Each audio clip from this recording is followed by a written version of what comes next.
His face was a very strong aquiline, with high bridge of the thin nose and arched nostrils, with lofty domed forehead and hair growing scantily around the temples, but profusely elsewhere. His eyebrows were very massive, almost meeting over the nose, and with bushy hair that seemed to curl in its own profusion.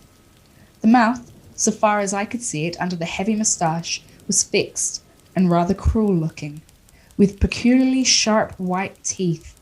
These protruded over the lips, whose remarkable ruddiness showed astonishing vitality in a man of his years. For the rest, his ears were pale and at the tops extremely pointed. The chin was broad and strong, and the cheeks firm though thin. The general effect was one of extraordinary pallor. Hitherto I had noticed the backs of his hands as they lay on his knees in the firelight, and they had seemed rather white and fine. But seeing them now close to me, I could not but notice that they were rather coarse, broad, with squat fingers. Strange to say, there were hairs in the centre of the palm. The nails were long and fine and cut to a sharp point. As the Count leaned over me and his hands touched me, I could not repress a shudder. It may have been that his breath was rank, but a horrible feeling of nausea came over me, which, do what I would, I could not conceal. The Count, evidently noticing it, drew back, and with a grim sort of smile which showed more than he had yet done, his protuberant teeth, sat down again on his own side of the fireplace. We were both silent for a while, and as I looked towards the window I saw the first dim streak of the coming dawn. There seemed a strange stillness over everything, but as I listened I heard, as if from down below in the valley, the howling of many wolves. The Count's eyes gleamed, and he said, "Listen to them, the children of the night. What music they make." Shouldn't be scared of the Dracula. Shouldn't be scared of the mummy. Shouldn't be scared of Frankenstein's monster. You should be scared of me. You should be scared of me. The boogeyman under your bed. The snake running around your head. The silly goat that needs to be fed. All me. Hello, and welcome to What a Screen, the podcast where I, your host, Ogali Mustali, chats with a special guest about horror films. And together we dissect, discuss, and spoilerific detail two horror movies that have to do with a particular subject or theme that I've previously randomly picked. So this week, the theme is one that is very close to my heart, being from Ireland. It is Dracula. No, awful rendition of Dracula there.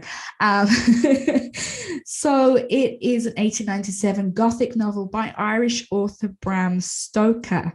And from its very small beginnings, it has now become one of the most popular pop culture icons of all time. Everyone knows who Dracula is and what Dracula is.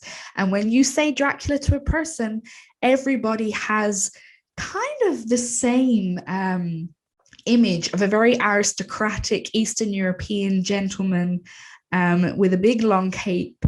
And, you know, it's transformed from this Gothic novel character to a character that's been in countless numbers of horror movies and TV shows and children's TV shows like Sesame Street. We've got the Count, and you know, Count Dracula's even on a cereal box in the States.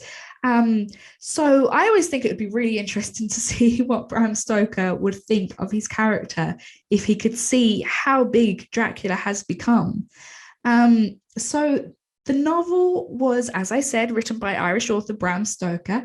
It was published in 1897, and it introed the character of Count Dracula and the many vampire traditions within the kind of fantasy setting.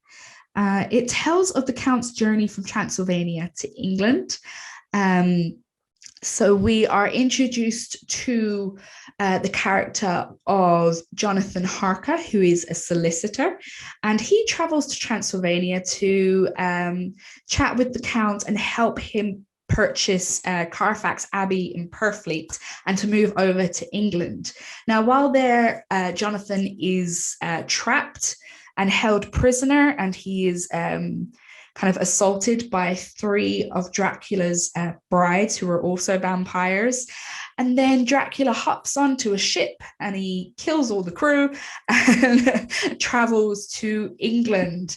Now, in England, we have some more characters. We have Mina Murray, who is Jonathan's fiance, waiting his return, and her friend Lucy Westenra, who has these three love interests that make up this lovable band of heroes.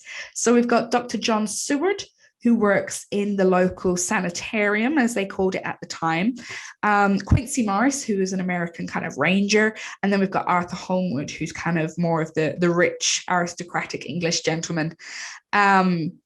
So after Dracula's ship lands in England, Lucy falls victim to the Count's curse. She becomes very ill, and Seward decides to bring in his old professor, Abraham Van Helsing, to see what he can do for her. Van Helsing is the one that introduces the concept of vampirism, and he kind of lets us know what vampires are, what the traditions are surrounding stuff like the garlic and the flowers, and the stake through the heart, and the concept of blood transfusion. So Lucy unfortunately dies, and it is up to her three love interests to go and kind of kill her and save the town from her. So when Jonathan returns, they realize that they must hunt this count and kill him as a vampire.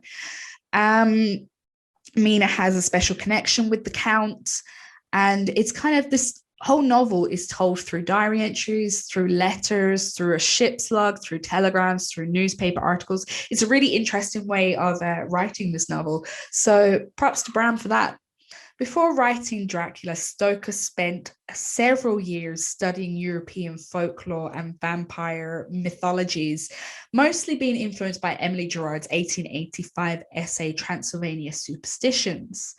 Now, the actual Count Dracula character was said to be heavily influenced by the Romanian ruler of Wallachia, Vlad III Dracula, which Stoker kind of learnt about while he was researching all his Eastern European folklores. So he took the name Dracul, which means the devil or dragon in Old Romanian, and he used that as his character.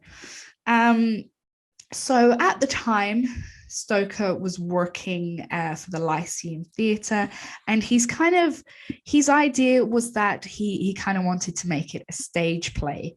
But Henry Irving, who was the manager at the time, never agreed to do a stage version. So unfortunately, Bram Stoker died very poor and penniless, and his widow had to sell the notes and a few things from Dracula just to kind of stay afloat. So it was really sad that the success came posthumously.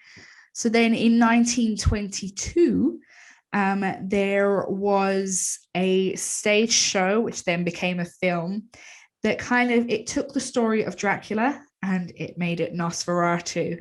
So the people who made this show and this movie did not have the rights to Dracula, so his widow was able to take them to court over legal battles. So then she gave the rights to the American Universal Film Studios, and they created the 1931 movie from the stage show that Bela Lugosi had actually been playing Count Dracula in previously. And since then, the book has never been out of print. So, as I said, it took off. Bela Lugosi kind of created the look of the character of Dracula. and from the Universal, we then went on to Hammer Horror, who had plenty of Dracula versions. We've had stuff like Dracula 2000, Bram Stoker's Dracula. We've had Dracula appear in Buffy and Supernatural. And as I said, also kids' TV characters such as Sesame Street's The Count. So this week, my special guest is author Elaine Pascale. And together we discuss two Dracula films. That's 1931's Universal Studios Dracula, starring Bela Lugosi, and also the Francis Ford Coppola Bram Stoker's Dracula, starring Gary Oldman as the Count, Keanu Reeves as Jonathan Harker, and Winona Ryder as Mina Murray. So I would like to welcome to What a Scream, Elaine Pascale. How are you today? I'm very well. How are you? I'm good. I'm good. How is your end of the world with everything going on right now? You know, I can't complain. I've been working steadily. I'd been working remotely prior, so nothing really changed for me. The only thing that is upsetting for me is that I have children that are in their 20s, and this is when they should be going to clubs and nightclubs and raves, and and they're kind of stuck at home playing cards. And not what they don't live with me, but I hear from them. Oh, it's Saturday night, and I'm just sitting here staring at my phone, and that's sad. I can't wait for life to get back to normal for them, but for me, it's proceeded pretty normally. Oh, that's such a shame, because I'm in my 30s and I have a 3-year-old. So that's, they're the two viewpoints that I have. And I've kind of forgotten all about the 20-year-olds where they should be out and having fun, socializing and, getting into trouble, but getting themselves out of it at the same time. They're not getting that good, like, social learning that we got. Yeah. I mean, I've always been an introvert. I love to just stay home and watch like scary movies with my cat. So like really for me, I'm like, this is fine. I've been preparing for this my whole life. Let's go. Yeah. You're like, I was built for this. So for anyone that doesn't know, would you like to introduce yourself and give us a bit of background on who you are? Sure. So I'm Elaine Pascale. I am a horror writer. I write mostly short fiction, but I do have some longer pieces out there. You can find out about my writing on my website, which is elainepascale.com, or on my Amazon author page or Goodreads author page. I also review horror writing. My area of love is the graphic novel. I really enjoy that. I also review horror films. So I have my niche. I really have my area where I am. And what got you into writing? I've always been writing. I've been writing before I knew how to write. I was, writing stories in my head, asking my parents to write them down. It's just always been, I guess, an outlet or just fun for me. And who are your biggest influences? I love Chuck Palahniuk, the Fight Club author. He's a gorgeous writer. In horror, Clive Barker was a big influence on mine when I was a teenager. Stephen King, obviously, you can't not mention him.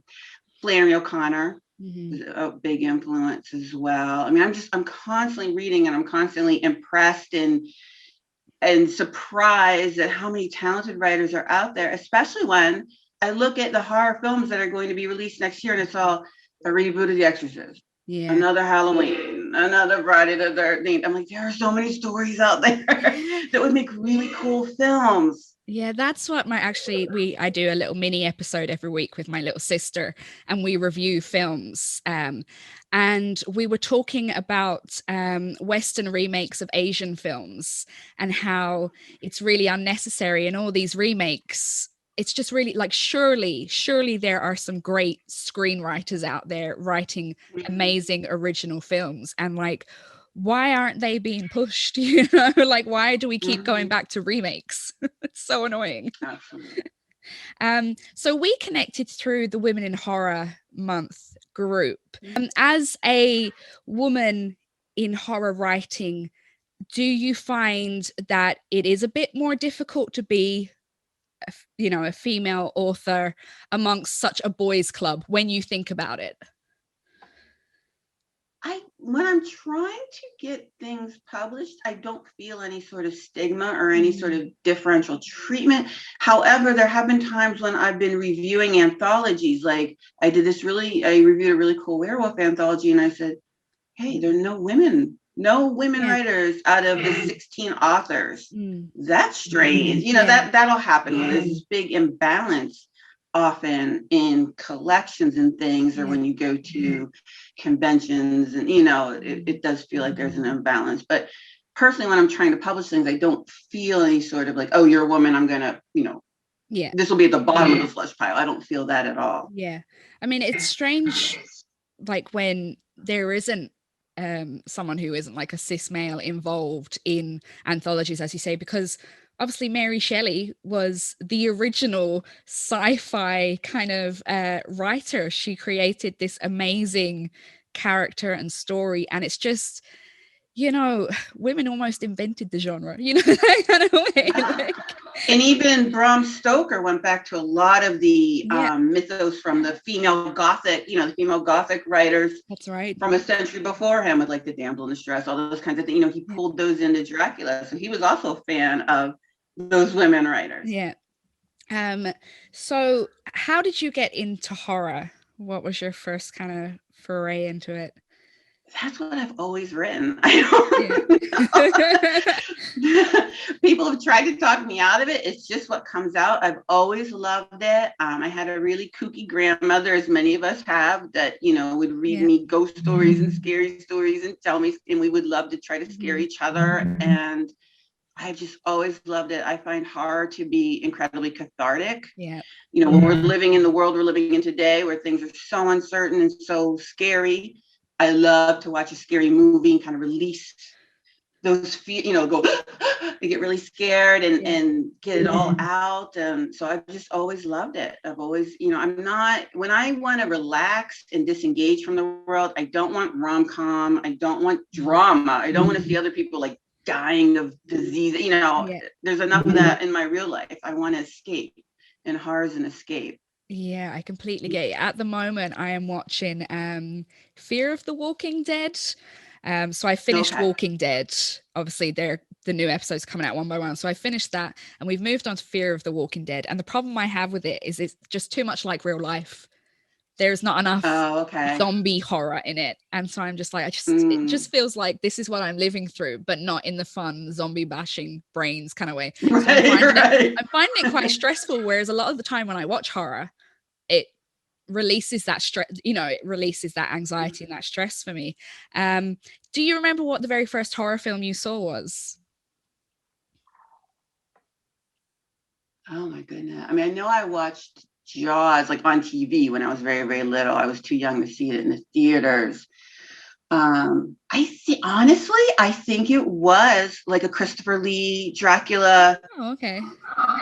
That's what's coming to my head was one of those. I remember this, like he attacked this woman, and someone was like a church bell was ringing, and she actually fell out of the bell and had all this blood around her neck. And I was like, what is this? I was a little young for it. Like, what the heck is this? But I think Dracula was my first. And do you think that shaped you in any way to kind of go towards? Well, I've always loved vampires. Vampires are my favorite monster. Yeah. And they're just fascinating, especially when you look, globally at how the vampire is different in different cultures. And I've just always been fascinated with the vampire. It's funny because I think in terms of shaping me, I think it's not so much shaping me, but my interest in horror is I don't really like violence very much. Like I'm a person who's always like, don't fight, keep the peace.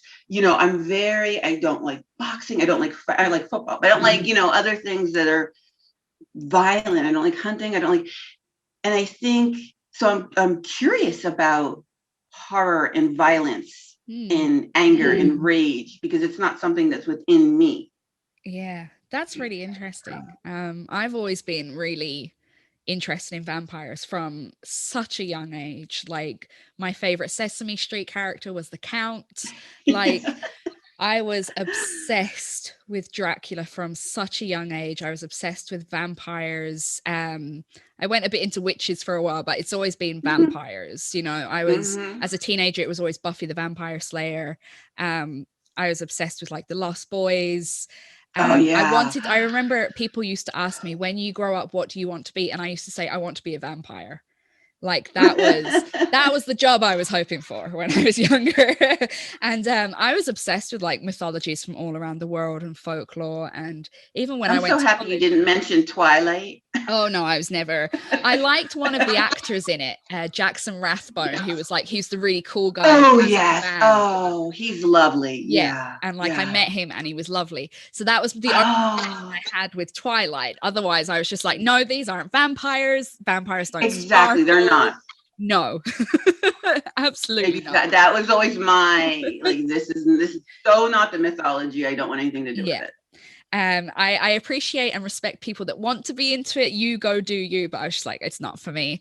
But even when I went to college, I studied anthropology, and for my thesis, I did Eastern European burial traditions Oh, in cool. relation to vampirism.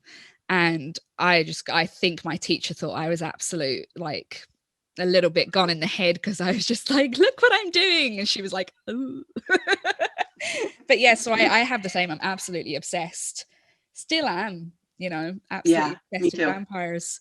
So that kind of brings us on to what the theme was for this Mhm. episode. We did Dracula. I thought it was a nice little kind of niche theme, you know. It wasn't too broad as in vampires, but we're doing Dracula, especially because obviously I'm Irish and Bram Stoker was Irish, and we have the great Bram Stoker Festival over here, and I will always have a soft spot in my heart for Dracula. It will always be just the most amazing thing to me. I think it's such like, I love the story that Bram Stoker was so broke by the time he died, and then his character took off, and now it is the most well-known character in pop culture. And Mm, I hope wherever absolutely. he is now, he's just like, he can see what his Hmm. creation came to be. I just love that little romantic bit about it. So Dracula obviously was written by Bram Stoker.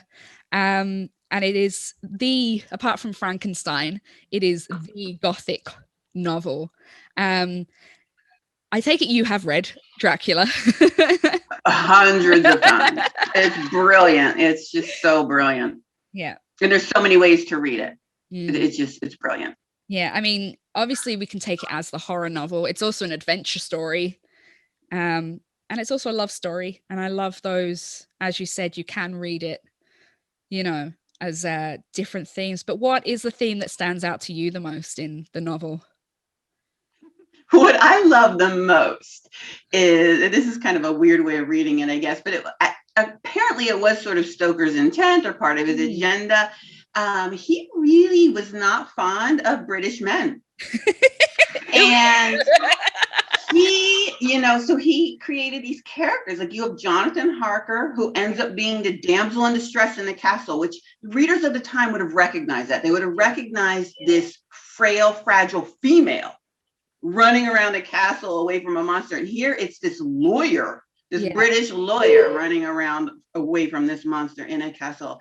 And then he has Arthur Homewood, the aristocrat. Mm-hmm. And then he's got Jonathan Sewell, the medical, the doctor, the medical man. And then he's got Quincy Morris, the American cowboy, who's not very smart because Americans aren't. But he's got a big gun, so the girls like him. But all these men, and then you even have Van Helsing, who's an expert on the vampire mythology. All these men together cannot defeat Dracula. It's Mina who has to come in with her feminine intuition and defeat him. And when Lucy is being, drained, and it even, when we get into Coppola, it is very sexually written in the novel, the way she's kind of needing and wanting blood. And these men all together can't satisfy her. Arthur gives her blood. Quincy gives her blood. The two Jonathans give her blood. Van Helsing gives blood. Together they can't satisfy her. What satisfies her? A child. Yeah. So it's like Stoker is just sticking the middle finger up to British men. the very fact of having this Count from Transylvania come in and infect our country, and there's nothing they can do about it. Yeah. It's brilliant. It's really brilliant. Yeah, and obviously Bram being an Irishman, we can kind of see, obviously, because of the oppression of the British, what's the word? The British Empire on Ireland was at its kind of, well, it has been for several hundred years, even at that point. But there was obviously a lot of ill feelings towards the British from an Irish perspective, and he very cleverly, very subtle, subtle, not so subtle, put it into his novel.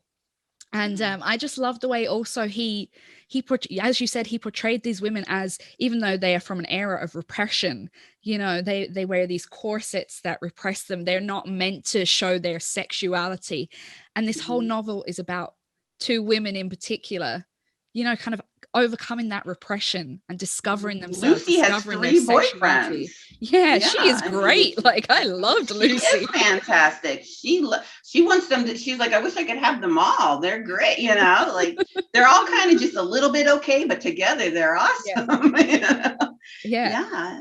And he really, I mean, you got to think about the time he's writing. Freud's coming out. Like, there's a lot of different ideas about female sexuality coming out, and Stoker really is seems to be on the side of women having sexual feelings and owning their sexual feelings. And it's such a, he does these wonderful contrasts with the 3, whatever you want to call them, Dracula's brides or daughters, those 3 women that are in the castle. They've been called a variety of things, basically raping Jonathan and ruining his reputation, so that Mina has to sweep in and marry him and, save his reputation.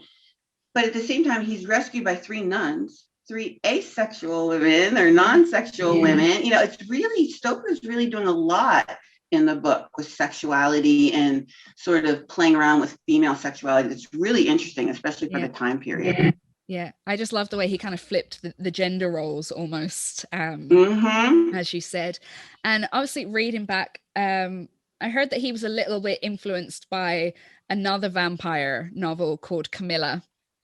And obviously that is very, obviously not of its time, but it was very like pro-woman being, anything other than a damsel in distress. So I'd like to think that he really researched and really read this and thought, you know what, to really stick it to a lot of men. He obviously knew the vampire mythology as well, but he was also very influenced by John Polidori's The Vampire, that was written on the night when Mary Shelley and Percy Shelley and Lord Byron, they all had that contest, who can write the scary story. And of course, Percy Shelley and Byron thought they had it in the bag. They came up with nothing. And Mary Shelley came up with Frankenstein, and John Polidori, who was Byron's doctor, came up with The Vampire based on Byron, because Byron was such a leech. Love it. So obviously a lot of people kind of believe that Dracula is influenced by Vlad the Impaler, who was a ruler in what is now modern day Romania. But really, he kind of only just got the name from him, didn't he? Dracula, the Order of the Dragon, came from Vlad the Impaler, but we don't see him impaling people. And so just to set that record straight. Yeah. Not to say that I wouldn't like to go visit the castle in Transylvania. Oh, I would love to. That would be like my ideal honeymoon spot. We can do a Kickstarter, see if we can get tickets once this is lifted and people can travel. Yeah. So then we saw so Bram Stoker, unfortunately, he tried to get a play on at the Lyceum Theatre, where he worked at the time as manager. In fact, Dracula was very influenced, his mannerisms was very, very influenced by Henry Irving, the Victorian actor, who was owner of the Lyceum Theatre at the time. And apparently Henry Irving just wasn't having it, was just like, no, don't like it. So poor Stoker was broke kind of by the time he died. But then it was picked up, kind of fast forward a bit, picked up by obviously the German cinema crowd. And they produced what we all know as Nosferatu now. But unfortunately, Bram Stoker's widow, she said, no, you can't do that. So they had to change quite a lot of things. But there was like a lost film as well.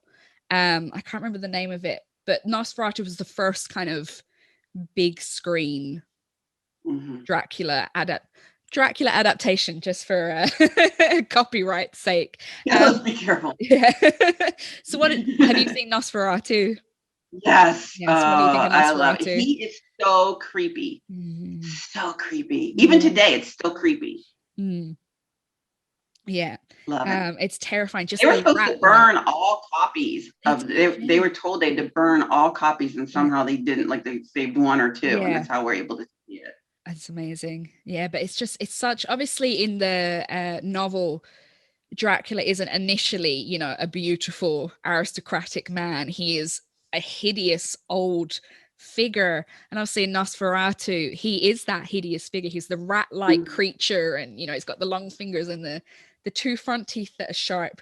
And so it's really a stark contrast to what we see in what everybody knows as the modern day Dracula now, which was Bela Lugosi's Dracula from the film of 1931. So usually I get my guests to go first and introduce their films, but I think for chronological sake, we're going to start off with mine, which is the Dracula from 1931.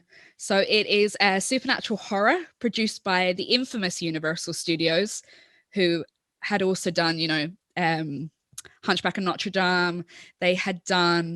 Went on to do Frankenstein and The Mummy and all those famous Hollywood monsters that we know and love today.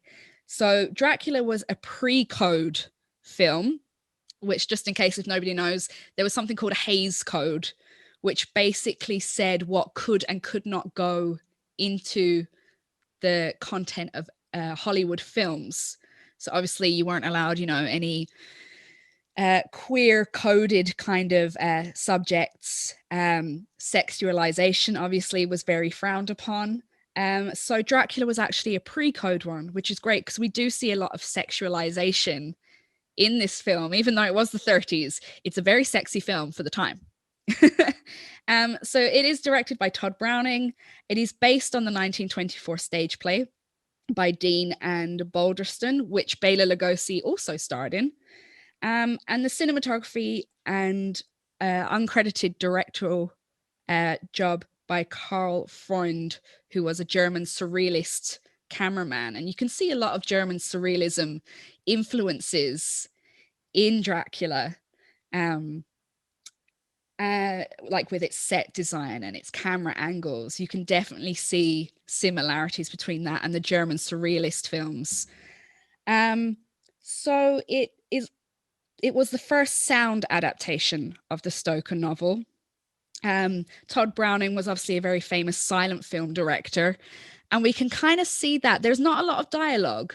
There's quite a lot of times where there is nothing, there's no sound whatsoever. But I think that kind of adds to the creepiness of it. What do you think of the overall sound?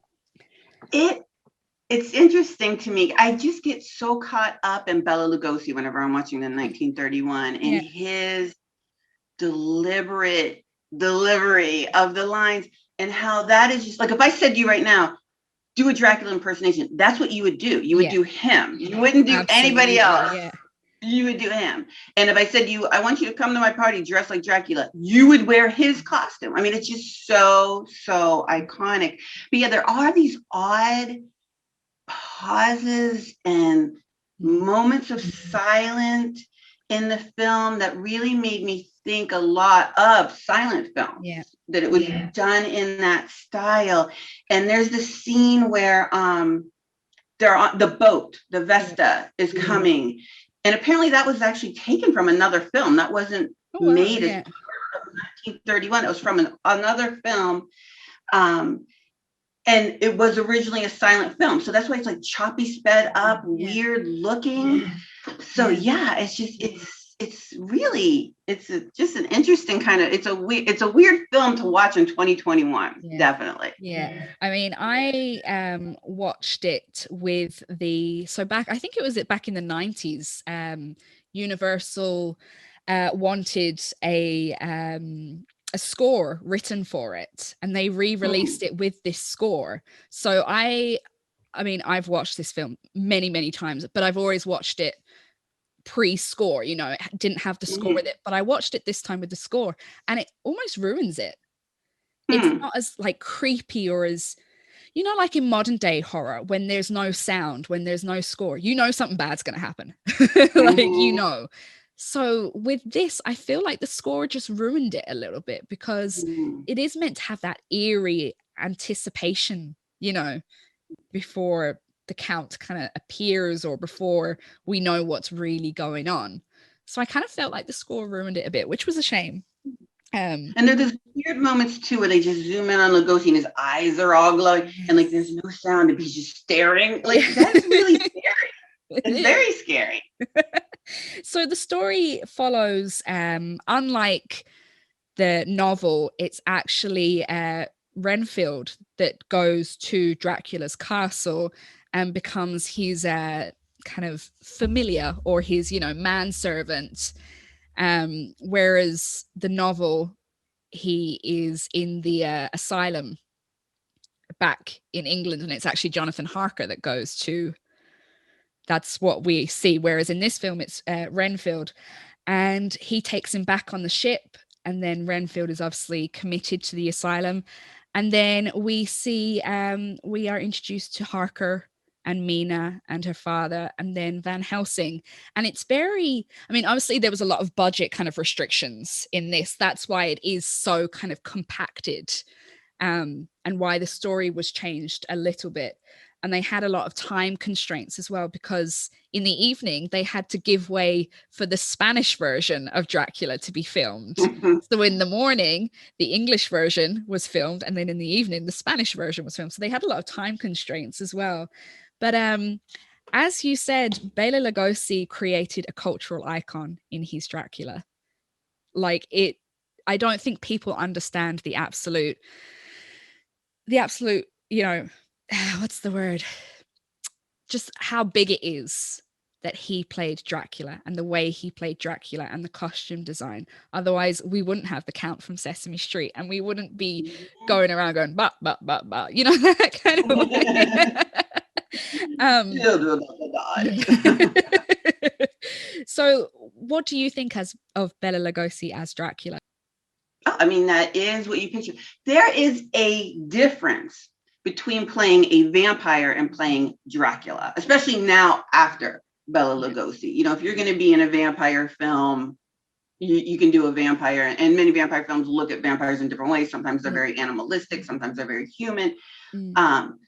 But he is Count. Bela Lugosi became Count Dracula. I know he sort of had tension within him of, at first, not wanting to be typecast and not wanting to do more Dracula, and then later on, I think he, you know, it seems he really wasn't he buried in the cloak. Or he something? Was, yeah. His son and his wife buried him in one of his capes. Yeah, he really began to embrace it, and I mean, it's just you can't think of anybody else when you think of Count Dracula. That's who it is, and you know, there are people that think, you know, his accent's a little too Hungarian to be Transylvanian or something like that. But I think it's great. I mean, he was a second language person. So he does have this odd cadence where he's not exactly stressing the right word in the sentence, but that just makes it really good. It makes it, again, creepier, and just shows that the foreigner coming into England and contaminating all of England. Yeah. I think he brought, you know, obviously before we had Max Schreck as, you know, in Nosferatu, he played the Dracula character, and he was very ugly, very hideous. Bela Lugosi brought the sexiness, you know. Without Bela Lugosi, we wouldn't have sexy vampires. You know, there wouldn't be, you know, vampires, even in folklore, they were always hideous corpses. They weren't these sexy, beautiful people. They were corpses, basically what we'd think of zombies now. But Bela Lugosi, he changed that completely. He was the sexy man coming in, stealing all their women. You know, he was just the voice, even the way he held his hands. I love the way he holds his hands. He's always, you know, like this. And it was just sexy, and it was dark and mysterious. And I think even as we said with Bram Stoker's novel about, you know, the repression of women's sexuality, when Bela Lugosi came out, you know, they said that women were like screaming and fainting in the theaters, but also were just like, you know, who's this? And I just love the idea. Yeah. I love the idea of that. And I love the way he changed Dracula to this sex icon. So let's talk a bit about the vampire lore that we see in the 1931 film, because they do introduce a few things. Obviously, at the beginning, we have the villagers' warnings. So, you know, they obviously know all about vampires. It is an old tradition, as it is mainly from Eastern Europe, from Central Europe, Asia. So they know all about him, and they know that at night you do not want to be going anywhere near a vampire. So we are introduced to the fact that a vampire doesn't like the day. And then we have, you give Renfield a crucifix. Exactly. Make sure you wear this. Yeah. So we know that obviously Dracula doesn't like anything holy because he's born of the devil, obviously. And then we find out that he can also transfigure into animals, and we've got that amazing floppy bat. Bat to look so horny, like he looks like he's lusting after Lucy when he's outside. I'm like, what? How did they do that? That bat looks positively, you know, like he's ready to go. I watched their Universal put out a little kind of documentary, The Road to Dracula, a good few years ago, back in the 90s. And the person who was on there, whose I think father wrote the play, like the playwriter for the American version of the Dracula stage show back in the 20s.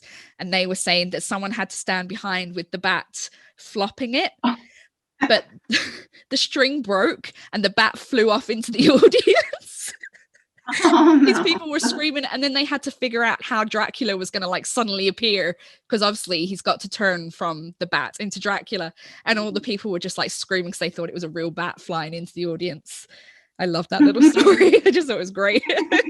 But yeah, we've got the amazing floppy bat, and looking back, it is, you know, looking back at our standards, it's like, oh dear, but that was probably quite terrifying at the time. I like to think. But and then we also have the fact that he can kind of talk to the animals. So like the wolves, we're introduced to the wolf lore around vampires. So what did you think about its depiction of vampire traditions and vampire lore? Oh, and they also had the mirror. Oh, that's right. Yes, of course. Cigarettes, and they don't see him in the mirror, and snaps, you know, yeah. that really convinces Van Helsing, especially, like, Yeah. oh no, we have this vampire. I mean, I think they do a good job of it, and of sort of, you know, Stoker played around with it a little bit himself, but, you know, sticking with the mythology, it is sort of what the Eastern Europeans thought vampires were. Now, in terms of sexiness, you know, the female vampires are sometimes considered sexy or beautiful. They can be alluring mythologically, especially like in like Asian cultures and stuff, but even some Eastern European. But you know, I think they did a great job of teaching audiences what a vampire is and sticking to the mythology. Yeah, of course, because this probably would have been most people's first introduction to the lore of the vampire, unless they had previously read or been to see the stage show of Dracula. But yeah, this was the first introduction to a lot of people. And I just think it's great. Like, I just love the fact that, you know, Bram Stoker's creation was brought to screen, and it became a worldwide hit. Sadly, it was after he died, but I'm just like, oh. So would you recommend horror fans to go see Dracula from 1931? Absolutely. You have to. It's the foundation. You have to familiarize yourself with that one, and because it just informs so many of the future films. You have to see it. Absolutely. Yeah, I think horror fans are guilty of they can be quite snobby sometimes, and, you know, oh, if it's not going to scare the pants off me, I don't care, or it's crap. But you have to kind of think of it of at its time that audiences were introduced to a completely new creature, to a completely new, the monster isn't always very obvious. Sometimes it looks exactly like a normal person. It's a completely new idea. And I think if horror fans go into that, knowing that and keeping that in mind, and keeping in mind of what it was at the time, it was so kind of amazing for its time, then they definitely need to go back and watch it. Oh, absolutely. Yeah. Absolutely. Yeah, I agree with you. Keep in mind the time period and, what it was, how amazing it is for 1931. It's really quite spectacular. Yeah. So that brings us on to our next Dracula film. Would you like to introduce it? Yes, we watched in 1992 Francis Ford Coppola version of Dracula, which sticks much closer to the novel than the 1931, although it really blows up the Mina Dracula relationship to a point where it just annoys me. I it just gets so boring. I'm like, I don't care. It gets so boring and just so ridiculous. Plus, the chemistry between Winona Ryder and Gary Oldman is really, really off. It's just not. Apparently, they had a lot of background. Kind of, they weren't getting on at the best of times. Kind of. Yes, you can see them kind of acting like they're in love with each other instead of feeling like they really love each other. But so it was based more on the novel, like you get this epistolatory feel to it, which is really important in the novel. Most of the novel is letters being exchanged between the main characters. Jonathan Harker in the novel records his on a phonograph, which was mind-blowing at the time. This is the first character to really use technology to record his thoughts, and they did that in the film. In the novel, Dracula doesn't even really appear on stage for most of it, and that's they do that a bit with this film too. There's a lot of the characters interacting with each other. They keep the characters the way they are in the novel, which it makes me batty, pun intended, when they mess it up and like have Renfield going to the castle and Lucy's Van Helsing's daughter. I'm like, no. There's a reason these characters are the way they are. Keep them the way. So they did that. So yes, Gary Oldman, who really, he did a Bela Lugosi. Absolutely, Yeah, and it's fantastic. And I can remember being in the theater and seeing the trailer for it and being like, yes, this is going to be so good because he's really doing Lugosi. But they made intentional decisions not to use the black cape, to have him have a different sort of cape, look a little bit different. And it's just sumptuous and beautiful the way it's filmed. Winona Ryder is Mina. Keanu Reeves is Jonathan Harker, which is unfortunate, beautiful man, but unfortunate. But the rest of the cast, get like from Bill and Ted, you just can't get Ted out of your mind, can you? When you're watching it, you're like, this is just Ted. Oh God, love him. But the supporting cast is phenomenal. Sadie Frost is Lucy, and she is just sexy, and The three suitors are exactly what I pictured when I read the novel before I ever saw a movie. You've got Carrie Elways as Arthur Homewood, and he is Arthur Homewood.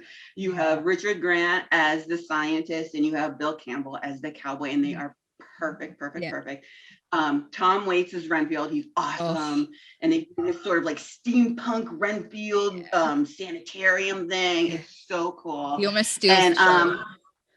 Yeah, he does. He's amazing. And Van Helsing is it's Anthony Hopkins, who's good, but sometimes I feel he goes a little over the top. There's enough people chewing scenery that he doesn't need to. I wanted him to kind of slow it down.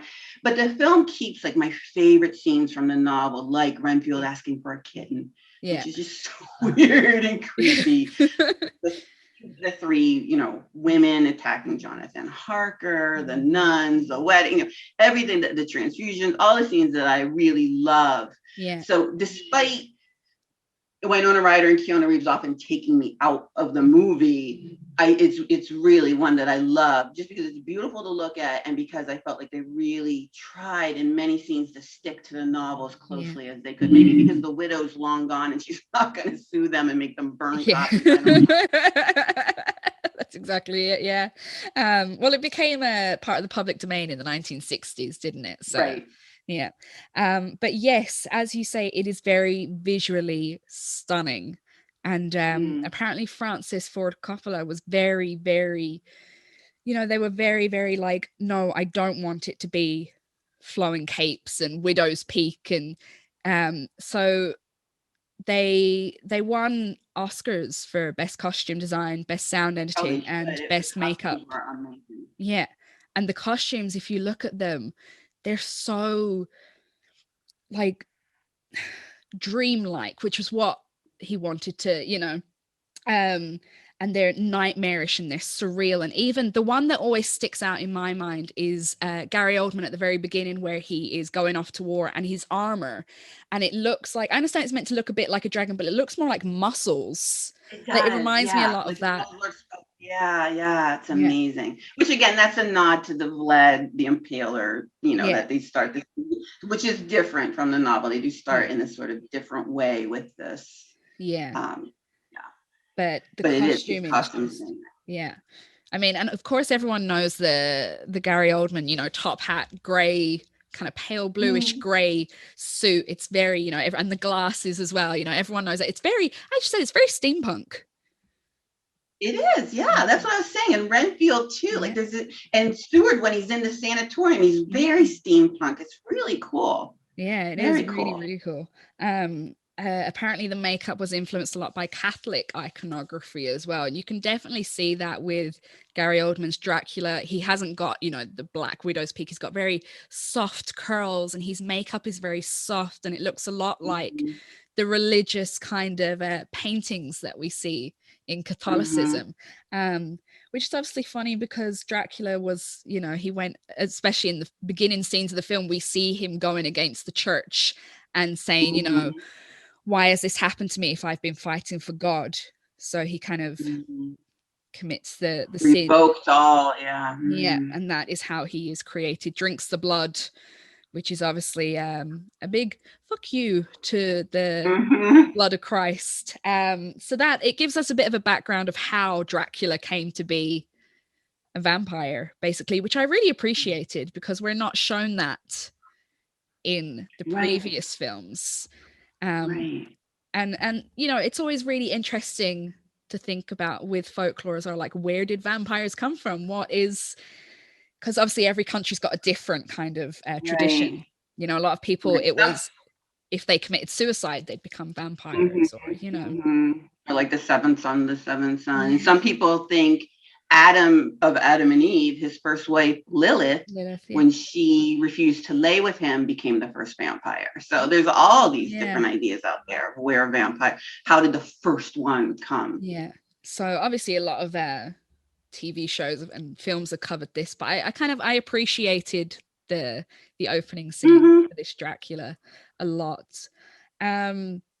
So this film, it was a massive success. Yes.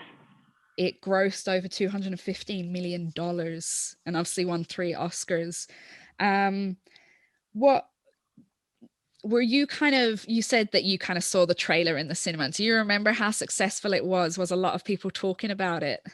Oh, yeah. Yeah. Everybody kind of, got really excited about it. I mean, it was beautiful. It was kind of loud too. And it ends with Gary Oldman going, oh, and this really loud, like demonic chuckle that, kind of gives you chills up your spine. And I can remember being really captivated with it. Like, I was reading all the Entertainment Weekly articles about it.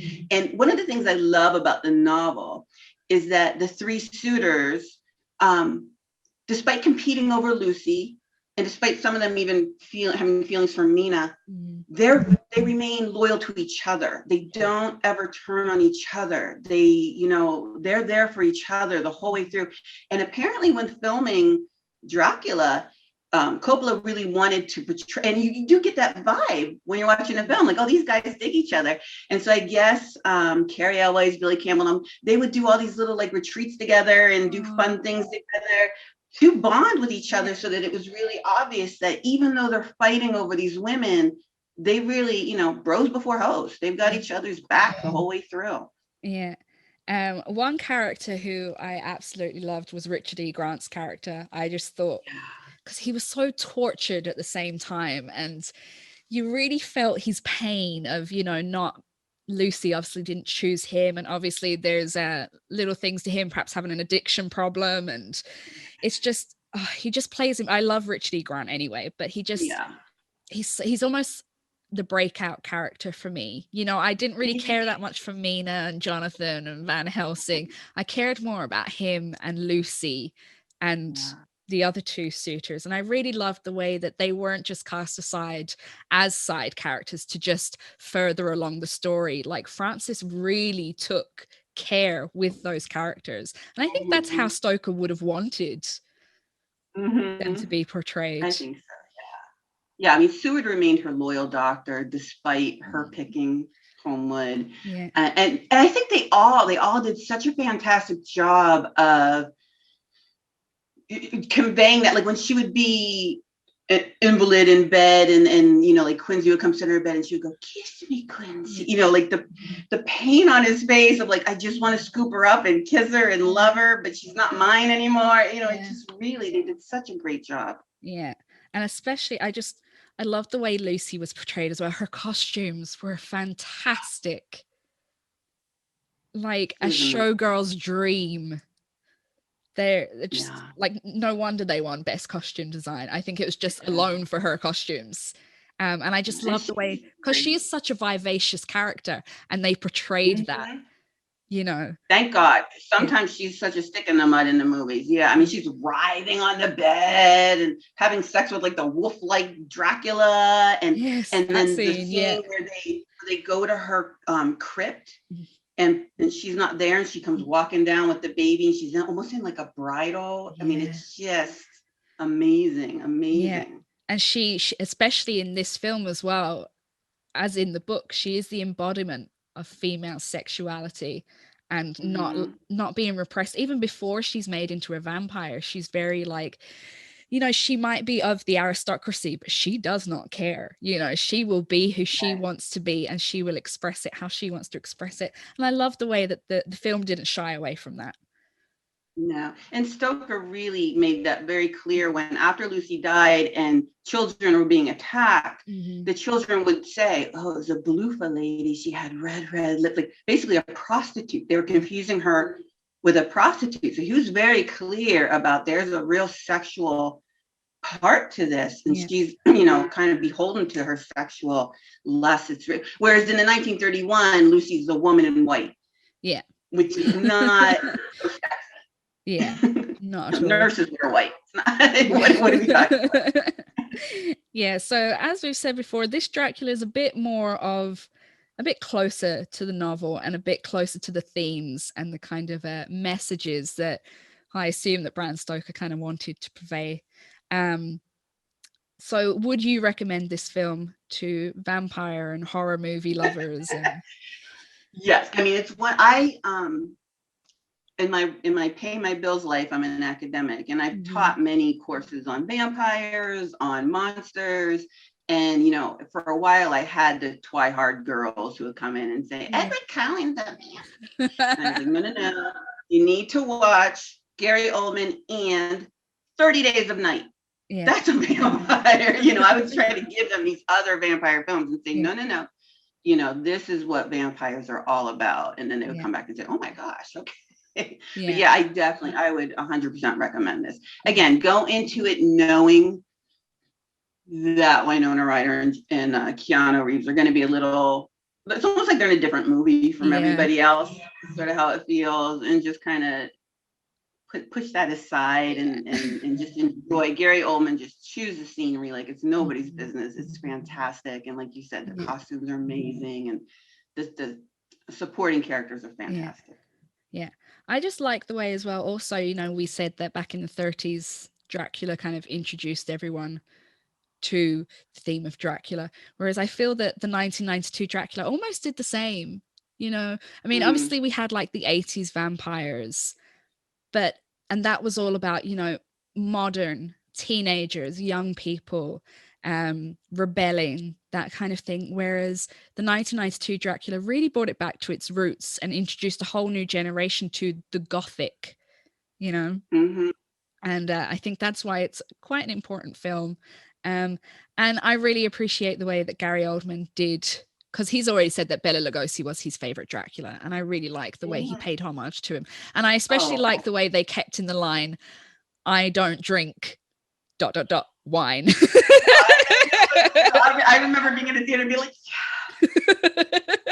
oh my God, he does it Children of the Night too, but that wine one is so good. Yeah. So good. So out of the two films, which one would you pick over the other? I think I have to say the 1992, probably just because I can sit through it more times. It just, I really do love it. You know, like I said, I love the Three Suitors. I love Lucy. I love Renfield. It's just so amazing. I love that they really tried to be faithful to the novel as much as possible. Not a fan of the love never dies and I crossed oceans in time to be with you nonsense. You know, at that point I'm like, okay, come on. One thing though, I think I just want to touch on what's always sort of weird to me in the Dracula, and I can understand Stoker doing it because he's from a different time, but in all the Dracula films, he dies very easily. Yeah. Like once they find him, it's like, boom, gone. Which is sort of for a horror film strange. We're used to the guy, you know, he comes back, he keeps coming back, you can't kill him. Dracula just kind of dies. It's really odd. I mean, I remember the first time I read the novel, I thought the exact same thing. It was building up and it was building up and building, and then it was like, and he's dead. You're like, oh, you're like, oh, okay. Moving on. Yeah. I mean, I think with Francis Ford Coppola's one, you're given the sense that he's weary and he's tired and he's really feeling the curse of his vampirism, and you know, he's gone all this way because he just wants to be reunited with his love. And I mean, he really created like a love film more than anything. Yes, he did. Absolutely, he did. I think the reason that he kind of killed over at the end was because he was just like, you know what, fuck it. I need to sleep. Although that film dragged it out more than others because absolutely. They kill him, and then Harker says, they start to go after him again, and Harker says, wait. Our work's done. Hers has just begun. And then Nina drags him into his castle, and they have like this moment, you know, and she's kissing him. It's gross because he's starting to decompose and stuff. And she's kissing him, my love, my love. So they have more of a like drawn out gasping. Yeah. It's very much. Apparently in 31, Lugosi did like gasp and stuff at the end, and they cut that out. Oh, really? Yeah, he was kind of in his death throes, and they thought that was a little too much for the audience to hear him. Might be able to cope with the horror of it all. But yeah, I think, for me, I think I would recommend the 1930s one over, just because it created such a cultural icon. And I think it's good for people to know the roots of horror. For me to actually, let me step back and rewind. For me to recommend 1992, you should watch 31 first. You should know where Gary Oldman's getting this. Yeah, in fact, just have it as a double bill, you know? Yeah. The 1930s one is only an hour and 15 minutes long.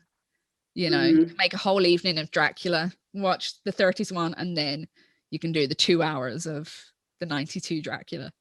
It's like me, you just skim through the love scenes and then it's a little shorter. Yeah, just ignore the love scenes. You know, I'm all for love in horror, but I don't know whether it's because it was like Winona Ryder. I was just a bit like bleh. Like I said, they just had no chemistry, so it makes it really painful to watch. It's like absolutely. A high school Romeo and Juliet or something. So would there be any other Dracula films that you would recommend people watch as well? Well, I mean, the Christopher Lees, you know, those are good. Those are all really, really good. I liked the recent Netflix one they had, that 4-episode. That was interesting. Oh, the one from the BBC. Yeah, that was really interesting. They did some different things with that at first I wasn't sure I was going to be, you know, okay with, but I started to really like that. And then I have a million vampire films I could recommend, but that's not what we're talking about. We're talking about Dracula. Yeah, I like that new BBC one. I thought that was really an interesting. But again, if you're going to watch that, you have to watch Bela Lugosi. You have to, that Bela Lugosi one, you have to have that. That's the foundation. Yeah. Before you move forward with anything else. And did you ever see the Dracula Untold with Luke? Oh, what's his surname? I saw that like years and years ago. Yeah. A few years ago now. I barely remember that one. And it's probably best. But it showed, how he became Dracula. What I do love is the What We Do in the Shadows film and TV series, where they have like the Nosferatu vampire, they have like the Prince Vlad vampire, they have like all the different kinds of vampires. It's so funny. If you are a vampire fan of vampire films, that's for you, because they do a takeoff on all of them. It's really I love clever. It. Yeah, the bit where he goes down to the Nosferatu character's coffin. And he's like crunching on all the chicken bones and all this. It's hilarious. It made me laugh so much. It makes me laugh all the time. But yeah, the Dracula kind of franchise. I always think that perhaps we had like the 30s Bela Lugosi, we had Christopher Lee, and then Gary Oldman, and there hasn't really been anyone to make another pivotal Dracula that you can really be like he's part of the tradition of Dracula. There hasn't been anyone since Gary Oldman, which is a shame. I agree. Hopefully we'll get that in the future, or maybe not. Maybe we should just put Dracula to bed or back to his coffin even. Put a pin in it, yeah. Yeah. Did you ever read the Dracula sequel book? That woman wrote? I can't remember. It was like Stoker's great nephew or something, I think. Oh no, not that one. No. I can't remember what it was called. I'm just going to look it up. I read it when we went into lockdown this time last year. I went to my library and got out a load of books and I read it, and it carries on the story of Mina and Jonathan and their son. Oh. Yeah. So they named after Quincy, yeah. Yeah. I mean, you can read it. It's not good, but because it goes more into the love story of Mina and Dracula. Yeah, so it's a bit wishy-washy, but it also introduces Elisabetta, who is obviously Dracula's wife in the 1992 film, but they have her as Elizabeth Bathory. Yes, of course they do. Yeah. The other most famous vampire that we have. It is called Dracula the Undead by Dacre Stoker. I'll read it and take it with a grain of salt. Yes, do. Yeah. Take it as just like, one of those kind of cheesy romance novels that people read, a bit of light reading. So that was a great discussion on Dracula. I really enjoyed that. I loved chatting about Dracula anyway. So, so just to round us out before we go, what is your favorite horror film? See, now because we're talking about vampires, I do want to say 30 Days of Night. I just think that is an amazing film. It's one I watch constantly. Yeah. I love the vampires in it. They are scary. They are scary. And it's just, I think that's probably one of my favorite. I think just because I have vampires on the brain right now, but it's probably one of my favorites. Was it a graphic novel first? Yes. It looks like a graphic novel. The way it's filmed. It's filmed in a really interesting way. Yeah. And I love the way it just turns it on its head that, of course, why wouldn't vampires take over towns that are in darkness for, 30 days of the year? Like, it makes so much more sense. It's just fantastic. Yeah, anyone who hasn't seen it, you need to see it. Like, it's a great film.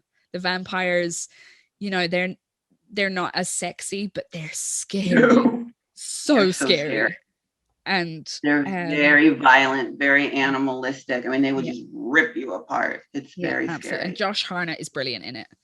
Oh, he's so good. Yeah, I know a lot of people think of him as like teen heartthrob, but he's actually he's got such acting chops on him. Like, he's great. Well, he was also in the Penny Dreadful series where he was actually like the Quincy Morris character. Yeah, I think I've only seen the first episode of the first series. Yeah, he's sort of the Quincy Morris. He's the cowboy. So you'd recommend Penny Dreadful? Oh yeah, and when you want to talk about costumes, When we were watching that, I said to my husband, I said, if I could be an extra on any set, anywhere, anytime in the world, throughout the history of time, it would be this. There's a ballroom scene where they're all dancing and they're in the most beautiful gowns I've ever seen. They are so exquisite. So the detailing on them, I would just love to wear one of those gowns just once. Just for 5 minutes, just try it on. Yeah. I love films that make you feel like that. You're like, I just want to wear that dress. So what is the scariest film you've ever seen? I had so many that, it's funny. I have some that I remember watching Children of the Corn and being like, this isn't scary. And then having nightmares the whole night about it. The Strangers scared me. I just that whole, why? Because you were home. Like, oh no, come on. I'm always home. I'm the one who's gonna be me. Yeah, I'm trying to think. Just things like that just really, they just stay with you for a long time. It takes you a couple nights to turn that light out when you're going to bed. Yeah. What about you? The scariest film I've ever seen. I don't know. I mean, when I first saw The Exorcist, that is my favorite horror film. When I first saw The Exorcist, that kind of creeped me out a little bit.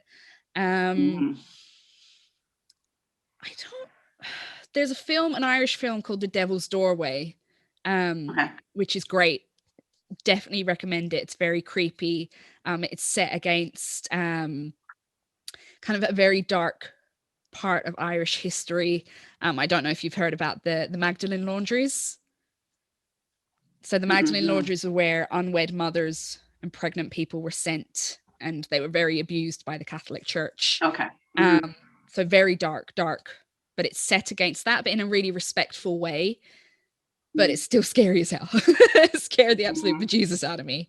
But I don't know. I think that's such a hard question, especially nowadays, looking back. Obviously back in the day when I saw a horror film when I was very young, I was like, oh. Yeah, like Friday the 13th freaked me out when I was a kid. Now I watch it. Freddy Krueger was scary when I was a kid.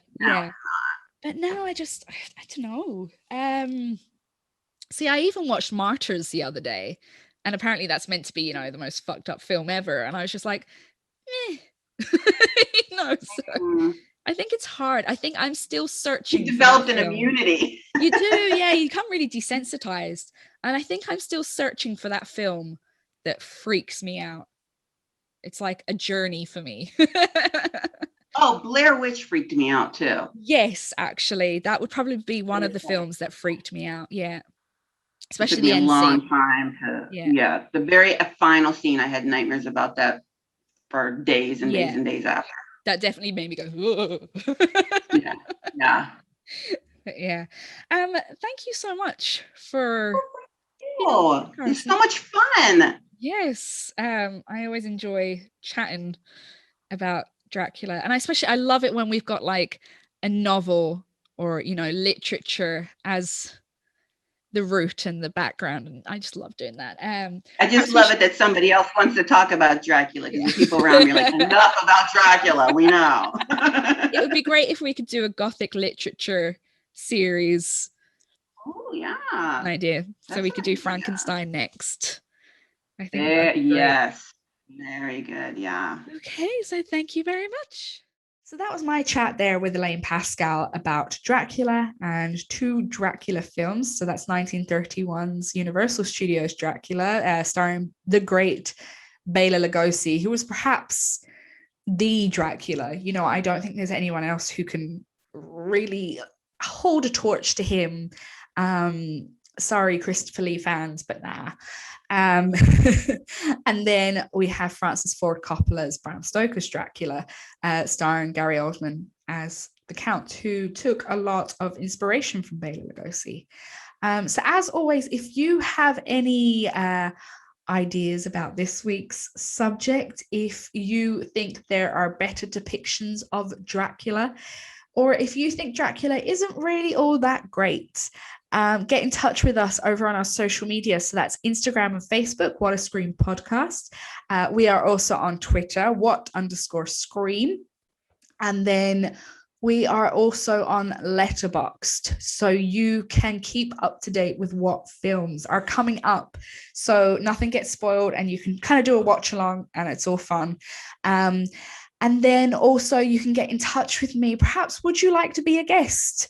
Do you think that you have enough expertise on horror movies to come guest with me and chat horror movies? I'm always welcoming everybody to come be a guest on this, no matter what walk of life you're from. So email me at whatascreampodcast@gmail.com, and don't forget to also check out the mini episodes that go up every week. They are review episodes with my sister Neve, and we chat about and review films that have recently been released or might have gone under your radar. Last week we did a film called Violation. This week is Saint Maud. And we have a good few films coming up as well. So as always, I hope you are staying safe and you're taking care of yourself. And as always, stay horrific. Goodbye. Shouldn't be scared of Dracula. Shouldn't be scared of the